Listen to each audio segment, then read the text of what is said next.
So let's get started now. Ladies and gentlemen, I'd like to welcome you to today's Society of Decision Professionals Learning Exchange.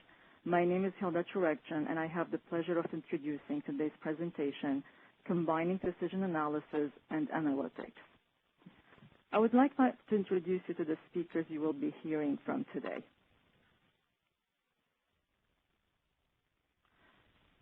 Our featured speaker for today is Jonh Busbice. Jonh has devoted his career to solving problems associated with measuring, optimizing, and making marketing investment decisions. He is an innovator and entrepreneur, founder and developer of MIDA, and managing partner of Keen Strategy. Jonh holds a Master of Business Administration from Washington University in St. Louis and a Bachelor of Science in Business Administration from Appalachian State University.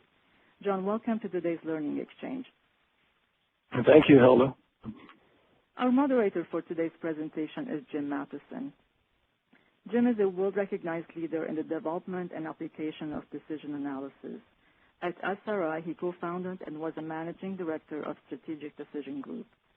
Jim regularly teaches courses and supervises graduate students at Stanford, where he was awarded his PhD. He is a fellow with the Society of Decision Professionals and a fellow of the Institute of Operations Research and Management. With David Matheson, he co-authored the highly acclaimed book, The Smart Organization, Creating Value Through Strategic R&D. Jim is presently serving on the National Academy of Sciences Committee to determine lessons learned from the Fukushima nuclear disaster. Jim, welcome to today's Learning Exchange. Thank you, Hilda. Jim will facilitate your questions throughout the presentation and raise some to our speaker to address live during and at the end of the webinar. And now, without any further delay, I'd like to turn today's presentation over to our featured speaker, Jonh Busbice. Jonh, you have the floor. Thank you, Hilda, and thank you to the Society of Decision Professionals and also Jim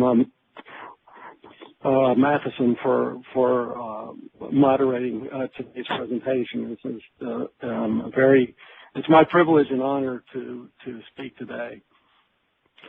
So today's talk is going to be about combining decision analysis and analytics. And from the poll, initially it seems like that everyone is, or the large majority of people on this call are already doing that, which I'm very pleased to do today. So we'll work through this, and I look forward to sharing my point of view on the subject.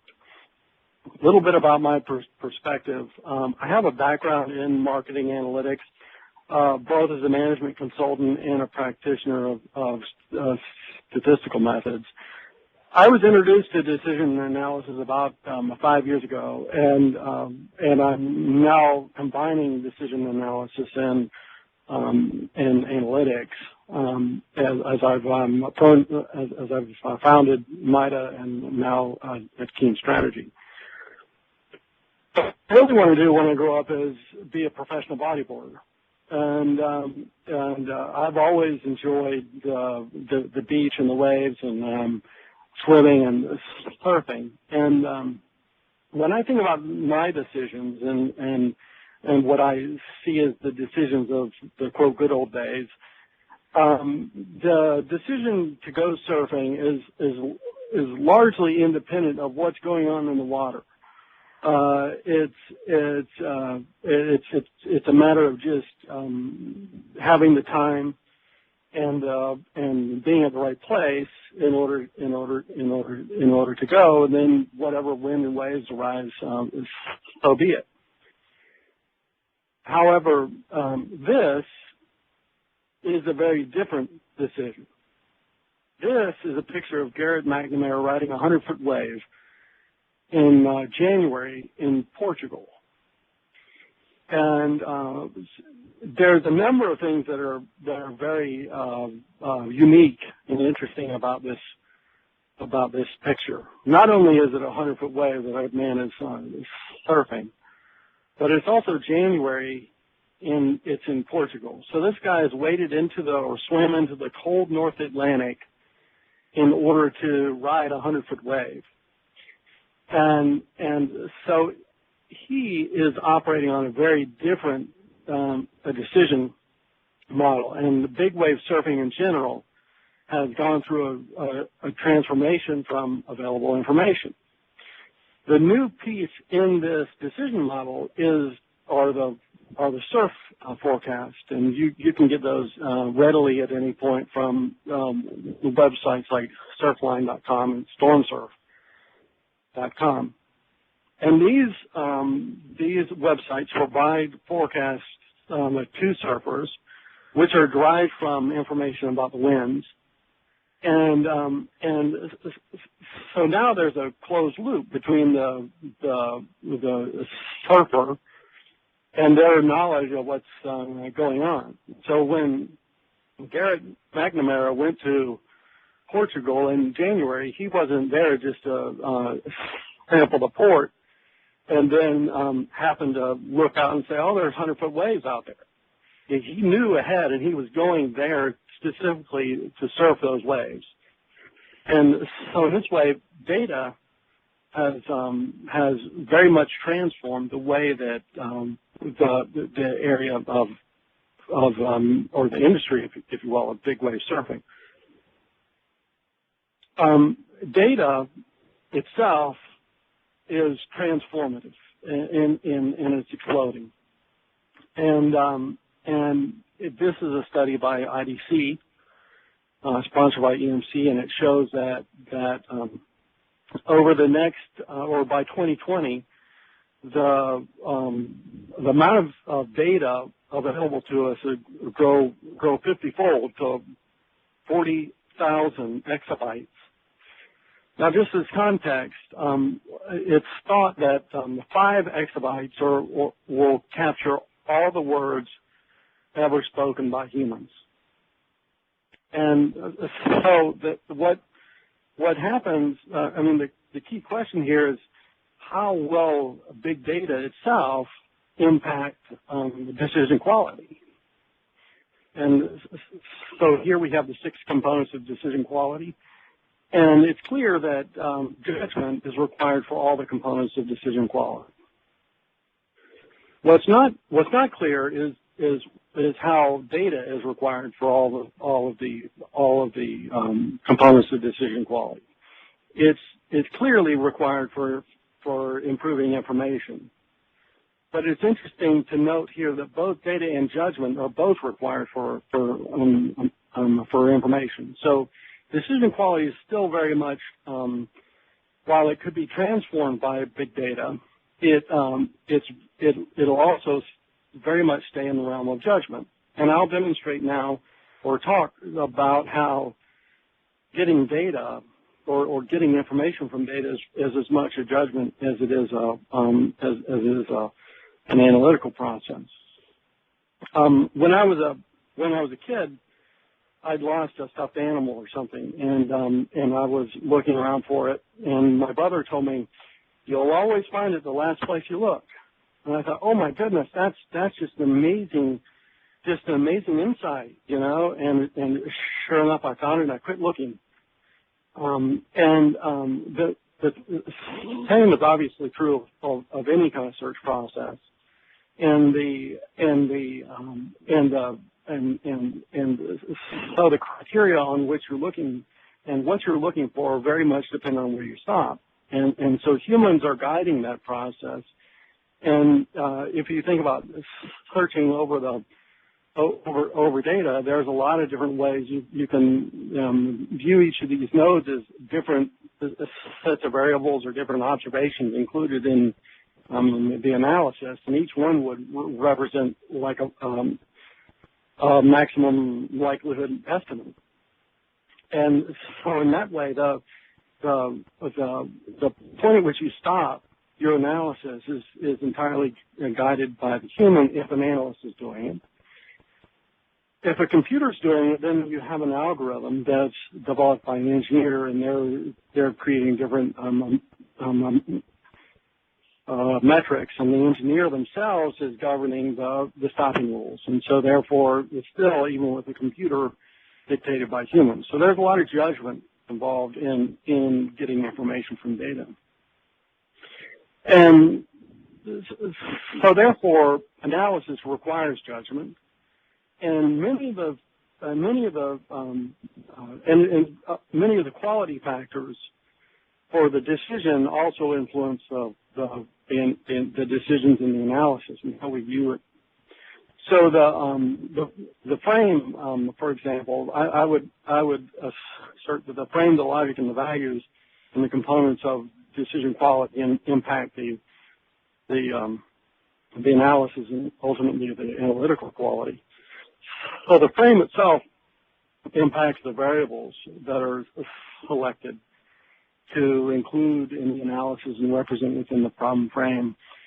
And an example of that would be if you frame a problem versus a value maximization problem or value enhancement problem versus a cost reduction problem. The kind of information that you would use to represent the value versus represent cost would be different under each of those frames.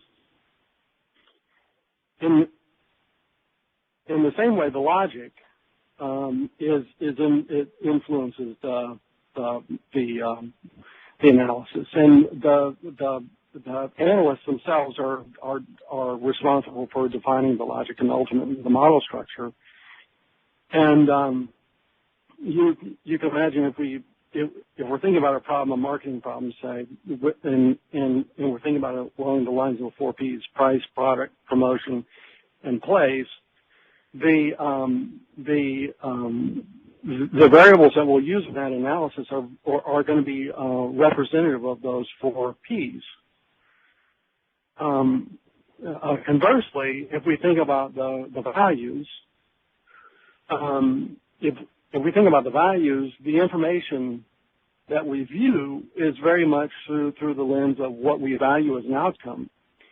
For example, if we're thinking about a problem as a cost reduction problem by relocating a factory, and we find out that one of the locations is closer to the majority of employees and therefore makes the employees happier, unless happiness is incorporated in our framework for what drives cost, that information will be viewed as irrelevant. So it's very much defined by the values as well. And so this gives rise to what I would call the manager's Monty Hall problem. The manager themselves have to choose between 3 findings in this case, and ultimately answer the question: where's the prized information? In the actual show, Let's Make a Deal, hosted by Monty Hall, at least in the original format, the host offers the contestant an opportunity to choose from one of 3 doors containing the prize. The host, Monty Hall, then opens a door, and the contestant has the opportunity to switch their choice based on that open door. Now, whether or not the contestant switches ultimately depends on their prior assessment of the host's behavior. This dictates whether or not they should switch. And in the same way, managers, too, need to make prior assessments of the findings in order to better play their game. That is, making better decisions.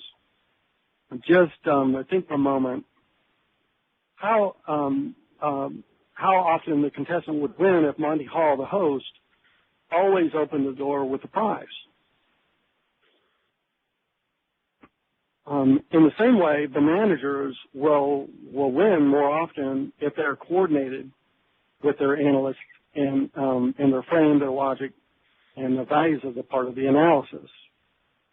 Those prior assessments need to be coordinated with the analyst, and so in that way, a partnership is required by the analyst and decision maker in order to promote decision quality. In the partnership, the manager needs to know, well, what's behind the analysis. Do they have transparency to the frame, the logic and values, and the path of source that the analyst was applying? And then the manager also needs to be able to apply their understanding of context. The analyst needs to understand the frame, the logic, and the values that the manager is applying, and provide transparency of the search path and the approach to the problem to the manager. And so we'll talk a little bit about approaching this as a Bayesian problem, and Bayesian methods provide an avenue for forming this partnership, where the manager would provide prior assessments based on their logic and context and their frame, and the analyst then is allowed to do analysis or does analysis with the data that improves upon those managers' assessments through the analysis. And ultimately, the managers benefit by applying their knowledge. If you think about this as the partnership between data and statistics and a managerial judgment, the benefit of data and statistics is that it synthesizes information from patterns. The weakness is that it's limited by the data, and as we've talked about, is governed by the analyst. The manager themselves have the context and logical reasoning, which is their strength, but they're limited by their biases and ultimately by the depth of their knowledge. And so the strengths of data and statistics and being able to synthesize information from patterns offset the weakness or the limitations in the manager's knowledge, and conversely, the context and logical reasoning serve to offset the limitations in the data governed by the analysts. And so from here, what I'd like to do is share with you a case study whereby we've applied this framework and talk through it. So the problem is that managers are faced with many difficult questions when making marketing investment decisions. And those investment decisions might be the amount to invest behind the sales force, how to set price, how much to spend on their advertising, whether it be online or offline, how much to utilize price-based promotions, and how much to kind of to compensate the players in the supply chain when they do that. And so their objectives are they want to understand, are they spending too much or too little? What's the risk of hitting or missing the targets? Are they maximizing the value, the cash flow? Are they building the brand? And what's the optimal mix across these investments? And what should their forecast be? And what's their and their budget? There's I think about the pain points on this along three dimensions. One is complexity, two is conflict, and the third is cost. When we think about complexity, there's a lot of different levers to pull here, and there's interactions between these levers. They're nonlinear. There's summation marginal returns. There's also long-term effects here, so there are temporal effects. And on the top of this, if that wasn't up, there's a lot of uncertainty. And one of the other pain points is conflict, and this is largely what I've just spoken to in terms of the manager's Monty Hall problem, where you have different findings and you have to kind of choose between them, and it really becomes a political problem when there's different people behind those analyses. And the third is cost. In the world of big data and the explosion of data, we can spend months on end kind of mining through data, and ultimately the bubble up to the questions about what's the frame, the logic, and the values associated with the problem. So what we've done here in this case is develop a model of the sales volume. And the key drivers that we're interested in are the price, the sales force, offline offline advertising, which will include TV and magazine, online display and search, and then price-based promotions. All of these things lead to information about what the sales volume would be at any time. We would also include seasonality, weather effects, and other things that are economic effects that are known to impact the problem or thought to impact the problem. And we would then estimate the model as a function of these all these inputs. We'll call those X, and a parameter vector called beta. And beta can be then derived from prior assessments, which we would then utilize the managers that we go through an assessment process, which I'll discuss. And then we can essentially update or improve those assessments by applying Bayesian estimation methods to the problem. So here's a example of the kind of assessments. We would take these. We would ask the question: what proportion of your sales would be lost within 1 year if you were to eliminate investment in marketing? And those answers typically come. Well, we would get them in the form of a range. And we would talk to the manager about the interpretation of that range, and then using that range, convert it to a probability distribution. And then the assessments and the data are combined together, learning from both, leveraging the benefits of both, and offsetting the weaknesses of each, in order to come back with a combined result, which is better than either one could have alone. And then this model will be used in order to fit to the data as well as make projections. And here there are 3 lines. The black line is actual sales volume. The red line here is the fitted volumes, and the blue line is a projection or a forecast that comes from the information that's been learned from the data and represented by the red. And you can see here the projection performs very well against the actuals, and that's one of the key tests of the model.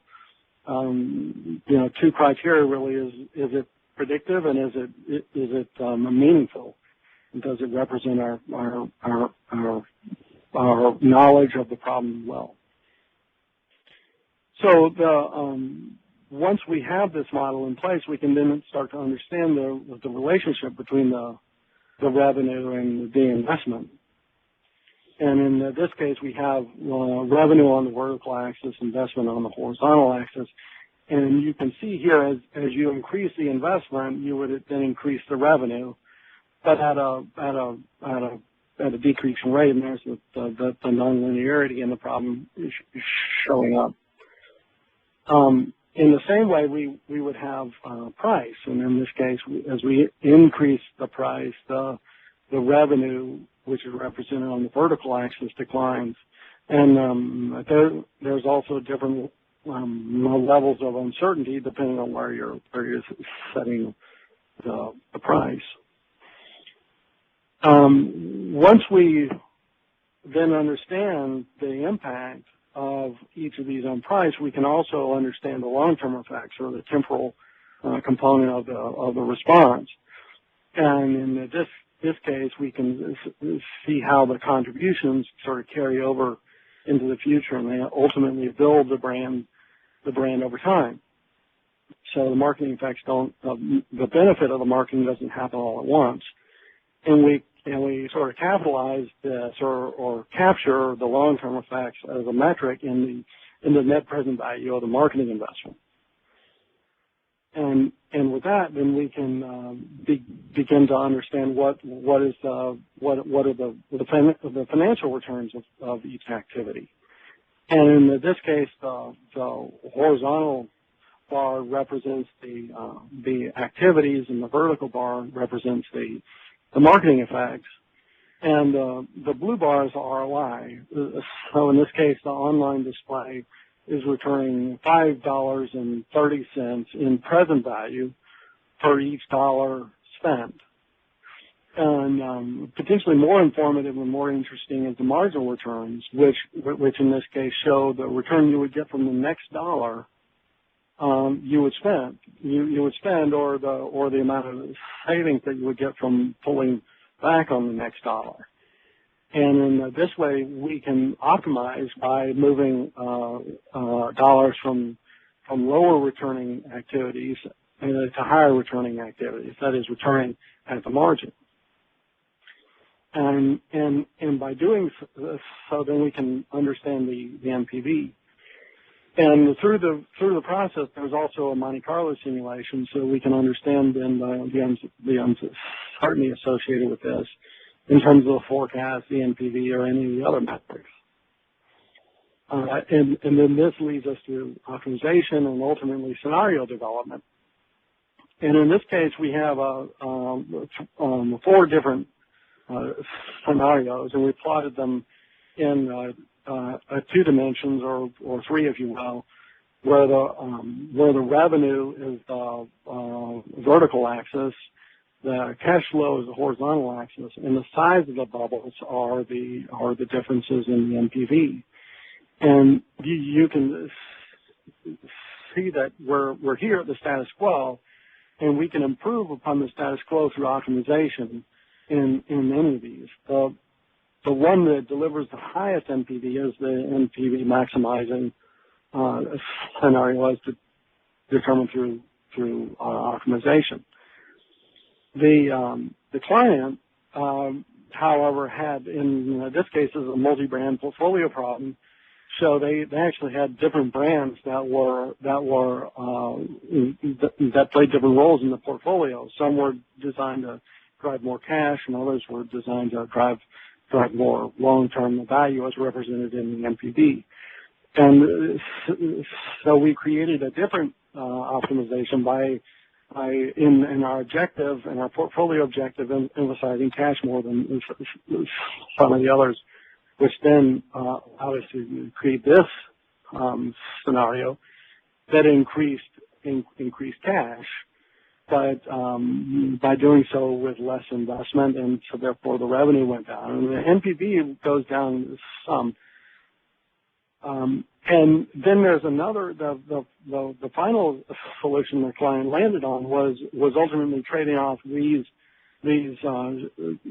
financial metrics such as revenue and cash and NPV with other constraints and the trade-offs that they have in their problem, such as the competitiveness against their position against competition.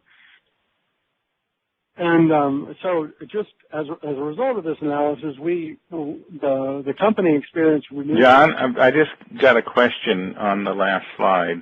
Sure. Yeah.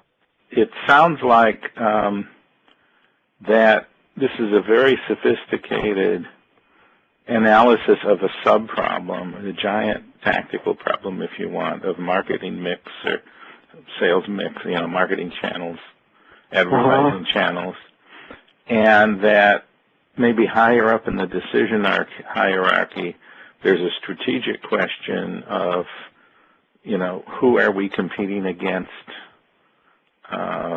other issues which you're calling the constraints and trade-offs. Could you, so that, why wouldn't you just pick the highest NPV? And that's because there's a higher level problem, apparently, that says there are reasons not to pick the highest, but we're not analyzing that one. That one is being done with judgment. Could you comment on that? Yeah, I mean, in this case, that's exactly the case. And very early on in the engagement, we talked to the client about, wouldn't we want to just go with the maximum MPV? I mean, we've captured all of these issues in terms of the portfolio roles and whatnot, and we just want to understand wouldn't you just want to understand the NPV? And the question comes down in terms of decision quality to the values. What do you value?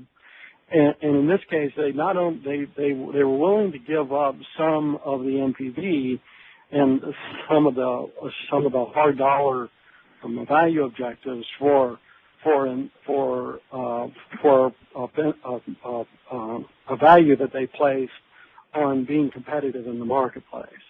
Right, so that's a value that wasn't modeled in this analysis, but was at a different level in the decision hierarchy. Yeah, exactly. Well, we represented it, yes. We represented it through the market share and their share of voice, and then they would look at, the scenarios and say, well, I think here we're probably giving up too much market share. And, that ultimately brings up the question, should we value market share? And, there's another very related question, and that is, what is the difference between NPV and what you're calling cash flow? I think people don't know quite what you mean by the cash flow. Yeah. So the cash flow is a one-year representation. We take the revenue, we understand how much we remove the cost for manufacturing and distributing the product.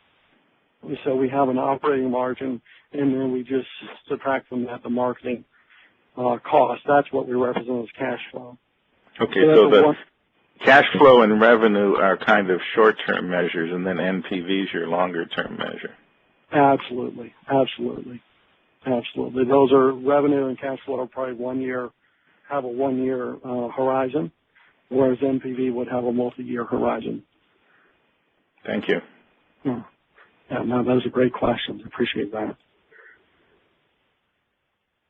So as a result of this analysis, the client saw a lot of value. We actually recommended that they should reduce their spend by about 25% and pretty much hold their revenue flat and realize higher NPV. When they implemented it, they actually reduced their investment in the low double digits, and then saw about a 5% gain in revenue. And we estimate that NPV would have been is lower on that decision. And in some public interviews, the CEO has come out and said we were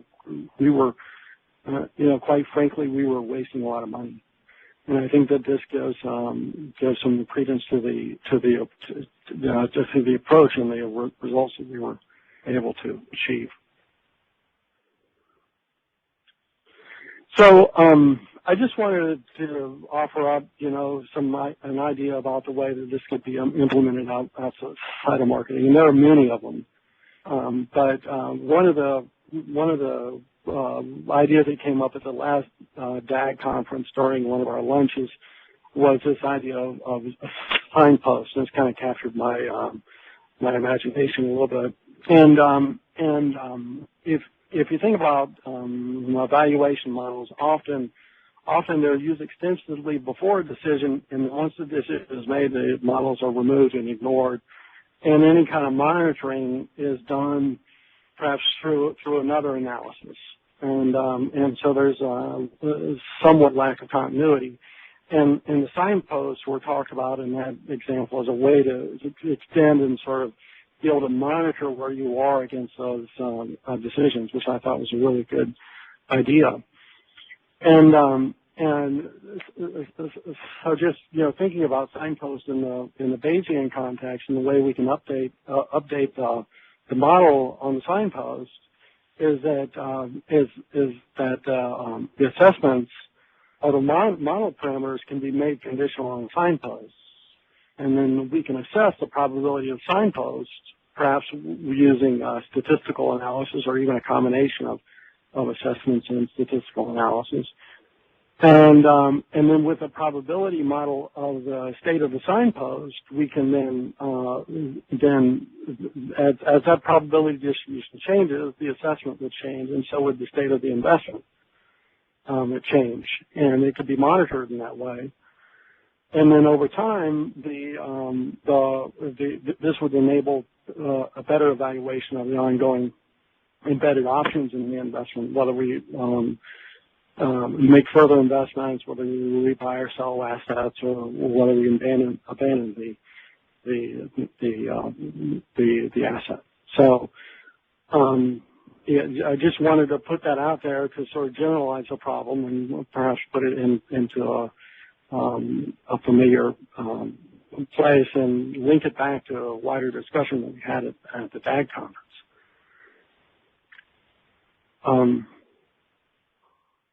So we have a question, if you could give an example of the signpost. Yeah, so I think the example that one of the examples were thought about was the, you know, and I'm not, I don't, let's just say the price of the price at which we can sell our goods is related to economic conditions, and so therefore one of the things that we need to be able to monitor to understand whether we should continue to invest in this is the economic condition. And so there's a lot of different metrics that are readily observable and tracked by the government and other bodies that signal the state of the economy. And so we could use those, whether it be oil prices themselves or employment rates or inflation rates or consumer price index, whatever it might be. We could use those as signposts on the state of the economy, and then we could assess. Well, you know, let's say we're understanding the impact of a product on the price of petroleum, right? So perhaps that's an input to the end product. And so the question is well, can we assess the probability of a price as an input into our model conditional on the economic factors, and then we can state over the horizon of the investment what our probability of observing different economic factors are. And then ultimately, as we go through the investment period or the evaluation, as we continue to evaluate the investment, we can then understand how the economy evolves through the quote signpost and update our probability distribution on the state of the economy, and then better understand the value of the price associated with it. Now, you probably, as I'm talking through it, you'd probably also be able to directly observe your price, and so then you'd also be able to update your assessment of how those things affect price, which could then make your forecasting even richer. Yeah, I have a question from Eric about pretty much, I think, about your example he means. And let me just read it to you. It's got 3 sentences here. So, what are the dimensions of your beta parameters? How did you split up the problem into judgment-based assessments versus database assessment, database parameters? And what did you learn as you did it? I'll just reread them. What are the dimensions of your beta parameters?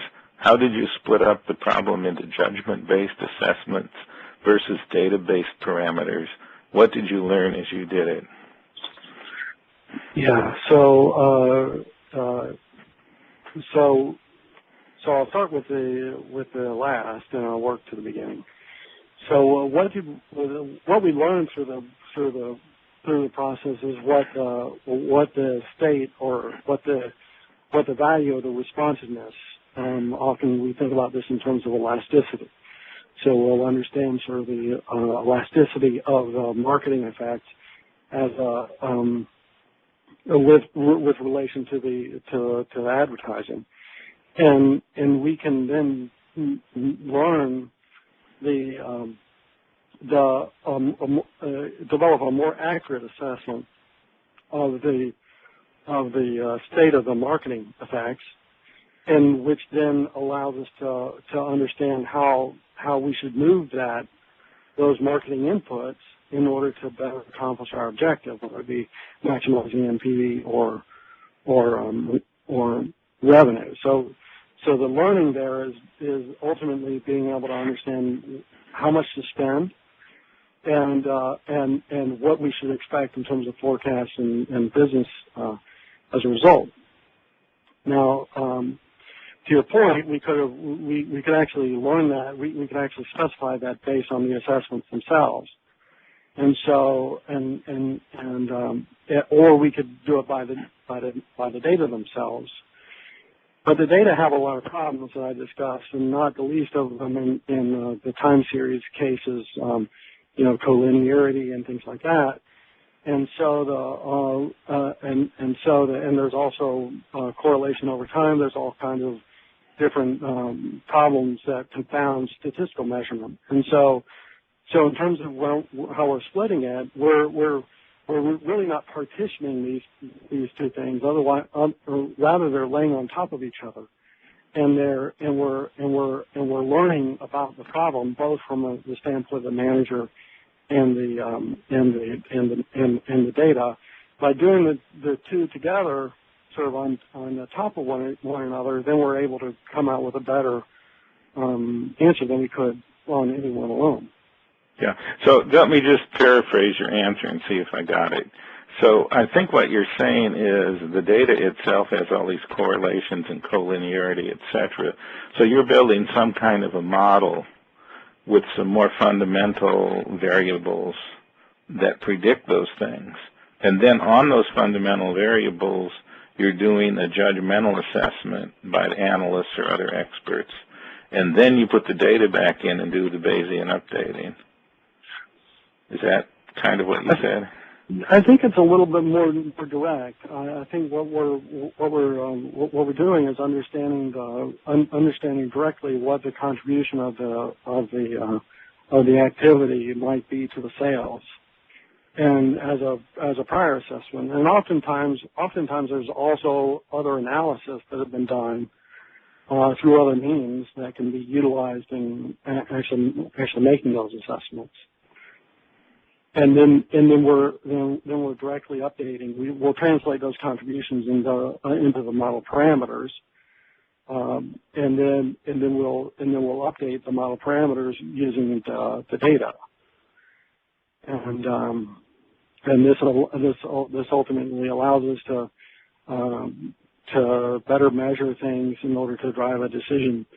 As a result, one thing to recognize here is that this model is being done in service of making the decision, as opposed to in service of the measurement. And so the question is, how can we leverage the data to actually make a better decision? And that's the answer. That's how we're approaching the problem: is leveraging data to make a better decision than we would otherwise, a more informed decision.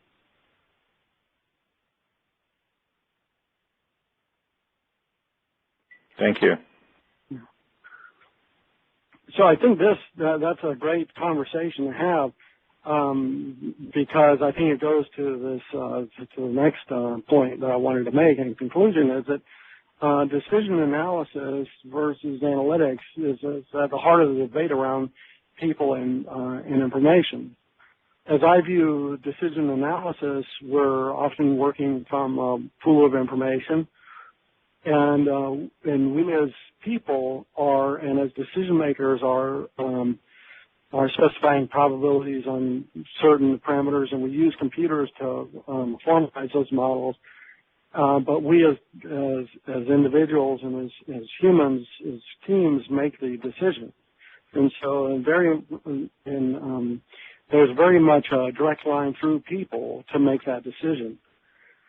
We can contrast this with analytics, where we have a pool of data, database, and we look at the frequency and correlations and drive the relationships. Oftentimes, people are off to the side driving the computer. Maybe they are doing things like determining the model structure or what variables go in, but it's largely emphasis on the data and the machines. And so as we go forward in this world of big data, where we have data as we have data as a part of our decision-making process, that there's a natural tension that occurs between people and data and analytics. And I think that discussion today really kind of highlights that attention and really highlights where decision analysis has a place and a voice in the world of analytics. Yeah, I had a customer that used to talk, you brought up the term visceral integration versus computer integration. That's kind of your human versus computer. But Okay. I wonder if there's a hybrid solution where there's a role for visceral integration as well as computer integration. And I'll give you an example. Let's suppose we've developed a new drug, new to the world. It treats a disease that hasn't been treated well formerly.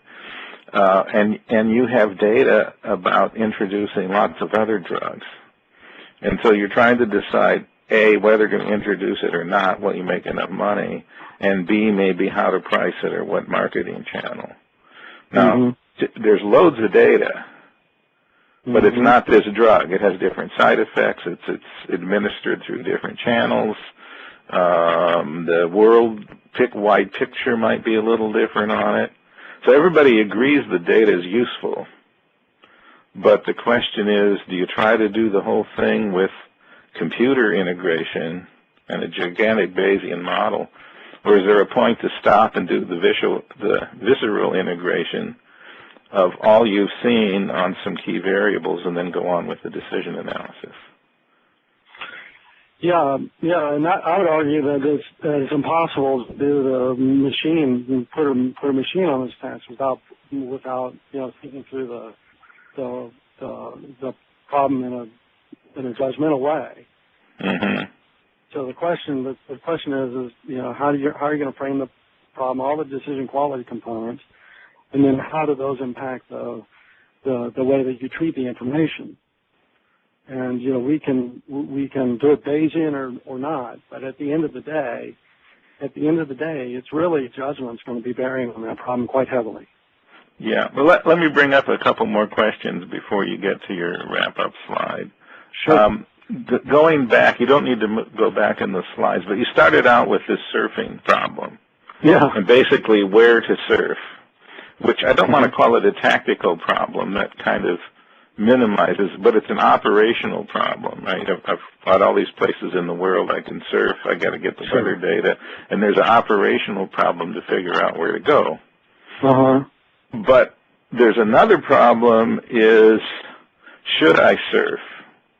And there's a risk-return trade-off of this lifestyle. We can get a book of famous surfers who died on a wave. Or I'm getting older. Should I continue surfing? And that seems it's a different, again, I used the term decision hierarchy earlier. It's a different level in the decision hierarchy. So, A, are analytics less appropriate as you move up in the hierarchy? And I guess B, maybe whatever analysis you do use, you're saying we should look for signposts for the operational analysis. Yeah, so I mean, maybe there's a signpost in terms of what your doctor last said. You should update their probability that you're not going to perform as well and bear the risks on your next surfing expedition. If you want to get formal with it. To your point, it is a very risky lifestyle, especially there is more risk associated with it, especially when you get to big waves, right? And when you talk about surfers, oftentimes they're either on extremely big waves or extremely powerful waves, but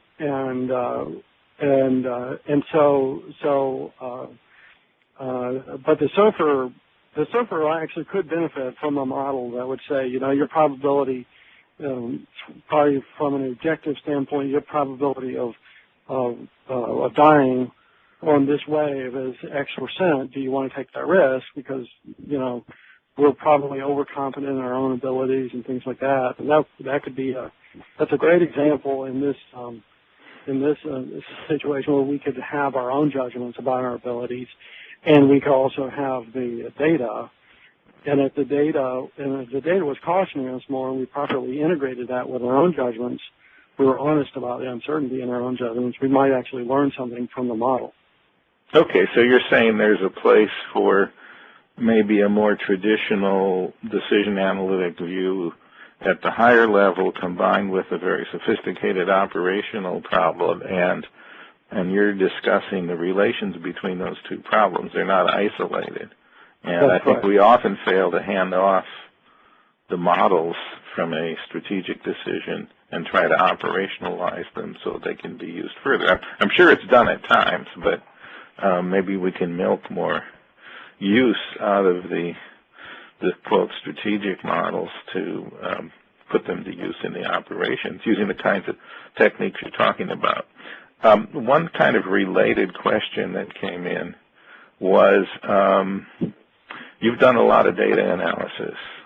And how often does that analysis lead you to some kind of aha that causes you to actually restructure the whole model and kind of start over with a new structure? Yeah, so this is how when I think about the new structure, I think about the frame, right? Yeah. And so the key, one of the difficulties of me as being an analyst, as opposed to a decision maker, is the decision maker sets the frame, and the analyst works within the constraints of that frame. And so the analyst actually needs to, in that case, surface up the findings to the decision maker, and urge them to change their frame. So the decision maker may have said, the internet doesn't matter to this kind of product, and you're finding out that it does. Yeah. So you need to surface that and get the decision maker to become aware of that. Exactly. One of the things that happens in this particular marketing space and where we are is that the manager might actually be biased about their assessment of the effect of the marketing. They may say, "Oh, marketing drives a lot of the brand," and so we go and we do our analysis, and then we say, okay, well, based on your assessments and what we've learned from the data, we can see the data is pushing down your assessments. But even with it pushing down, we're now understanding that you should increase your spend by 50% and sign up for a 20% growth next year. And when their historical growth has been, say, 4 or 5%, and they've never spent the 50% more, and they'll often kind of backpedal from that. And then you actually have to ask them, do you really believe what you told me in the prior assessments? Because the model, model is sensitive to that. And so we're going, in service of the decision, we're actually going through a process of reconciling the manager's beliefs to the data and to the problem. And it's like three legs of the stool that need to stand together, right? Yeah, very interesting. And so that's another sort of consequence of this approach, is that sometimes you uncover, you create a way to kind of push back or pressure test the problem and make sure that they're actually willing to act on the implications of the model. Okay, well, why don't you do your wrap-up, and we'll see if any other urgent questions come in while you're doing that. Okay, great. So I think the key points here were that data is exploding and will transform the way we do things, that in a data-rich environment, the human judgment is still required, that people are getting lost in the process of mechanization and measurement in the conversion around big data, and the conversation that is around big data, and that ultimately data and judgment should be blended by and for people to make better decisions. And so now we want to ask another. And the question is, going forward, how do you expect to use data analysis and management/expert assessments in your work? And the answers are very much the same. Use data analysis without management assessments, use management assessments without data, use either depending on the situation, use both in an integrated manner, or use neither. And We've still got a few coming in, but it looks pretty overwhelming here that about 80% of those that answered, somewhere between 75 and 80% of those that answered would use both in an integrated manner. Very pleased to hear that, and I would hope that this presentation has helped to inform those answers. So from here, I'd love to continue the conversation about on this topic. Yeah. So, well, thank you, John. It looks like there haven't been any further questions, but, you know, the audience has shifted their view from the first survey to the last, which means you've had a good impact, which we thank you for. And the audience can download the slide deck, and I think Hilda will tell us about how you can do a replay for a friend or something if they missed it and you want to hear it. So thank you very much, John, and thanks to the Society for having this interesting session. And thank you, Jim. Thank you to the Society as well. Well, ladies and gentlemen, that concludes today's learning exchange. I'd like to thank our presenters for their time and contributions to today's event. And we hope you found this webinar informational. Our webinars are open to anyone without charge. They are free because of the support of those who paid forward to enable you to attend. To continue the chain of events and this open forum, we invite you to pay it forward and support our next webinar. You may do so by visiting our website at www.decisionprofessionals.com.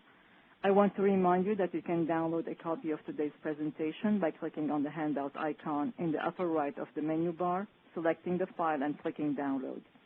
Alternatively, you may select from the bottom right menu, Print to PDF. The replay of the webinar will be also posted on our website at decisionprofessionals.com. Thank you for being with us today, and you may now disconnect.